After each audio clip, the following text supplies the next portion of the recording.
Et le premier grand entretien de cette saison 2021-2022, eh bien, on a fait les choses en grand avec ni plus ni moins une championne olympique, Laura Flip, arrière droite, ailière droite, on ne sait plus, du Paris 92. Salut Laura. Salut, ça va? Oui, ça va bien, merci. Et toi, surtout, parce que bon, peut-être certains supporters, certaines supportrices du Paris 92 des Lyonnes vont être déçus. Tu ne vas pas jouer ce premier match de la saison. Petit souci, tu peux nous en dire plus? Oui, malheureusement, j'ai été victime d'une appendicite en fin de semaine dernière et j'ai été opérée samedi matin. Mais je vous rassure, tout s'est bien passé. Je ne vais pas encore en pleine forme, mais j'ai bien prévu de l'être dans quelques jours ou semaines. On te le souhaite en tout cas. En pleine forme, tu l'étais il n'y a pas si longtemps que cela. On va revenir évidemment à cet été avec la médaille d'or olympique. C'est bien de t'avoir là plusieurs semaines après parce que finalement on t'aurait interrogé dans les jours qui auraient suivi. Tu nous aurais sans doute dit je réalise pas encore. Là peut-être un peu plus. Non, la vérité, c'est que je réalise toujours pas. Surtout que maintenant, voilà, je suis revenue pleinement avec Paris 92 et je suis à fond dans le club et j'oublie, j'ai tendance à un peu oublier tout ce qui s'est passé avant, à part quand effectivement les gens me félicitent et me font remarquer que je suis championne olympique. Mais même rétroactivement, ça a été un parcours qui n'a pas été linéaire, hein, cette épopée avec des difficultés. Ça n'en rend peut-être que plus belle cette victoire au final. Oui, effectivement, la première semaine des Jeux olympiques n'a pas été simple. On n'a pas eu un chemin tracé vers la médaille d'or, mais effectivement, de voir par où on est passé pour aller chercher l'or, ça rend encore la médaille encore plus belle. Une satisfaction quand même d'avoir été intronisé dans l'équipe type des Jeux Olympiques. Oui, effectivement, ça fait quelques années que j'espère au fond de moi être arrière, donc d'avoir pu de jouer autant. Après, effectivement, j'ai été dans l'équipe type en tant qu'ailière, mais j'en suis contente quand même.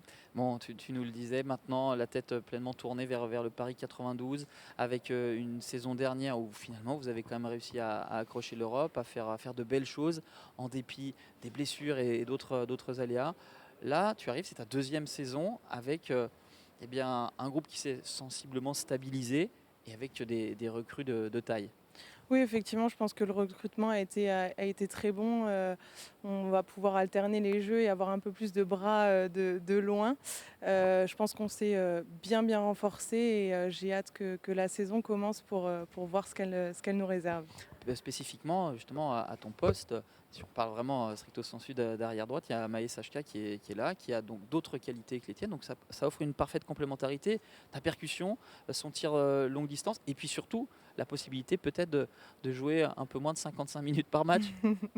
Oui, effectivement, on a un jeu qui se complète énormément. Bon, même si des fois je rêverais d'avoir son bras, je pense qu'elle, de son côté, rêverait d'avoir mes appuis de temps en temps, mais on se complète bien et c'est vrai que j'ai hâte de voir ce que ça va donner.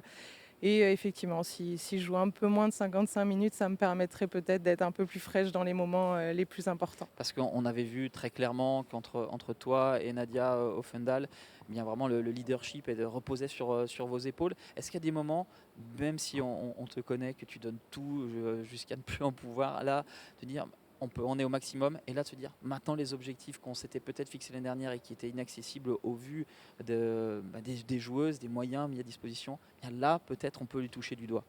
Oui, effectivement, les objectifs qu'on s'était fixés l'année dernière étaient peut-être trop grands au vu du résultat final. Mais je pense que cette année, on va pouvoir les atteindre sans problème. En tout cas, on va aller les chercher. Le fait d'avoir renforcé l'équipe au niveau de l'expérience aussi, ça va nous faire du bien parce que de pouvoir se reposer sur une fille comme Lara Gonzalez, comme Nyoncia Nyombla, ça va nous faire extrêmement du bien. Pour autant, on conserve les préceptes qui ont fait la recette du Paris 92, une défense solide. Et puis après, ben là maintenant, il y a encore plus d'arguments pour finir devant. Oui, effectivement, on a renforcé la défense et on va pouvoir répondre aussi offensivement et j'en suis contente.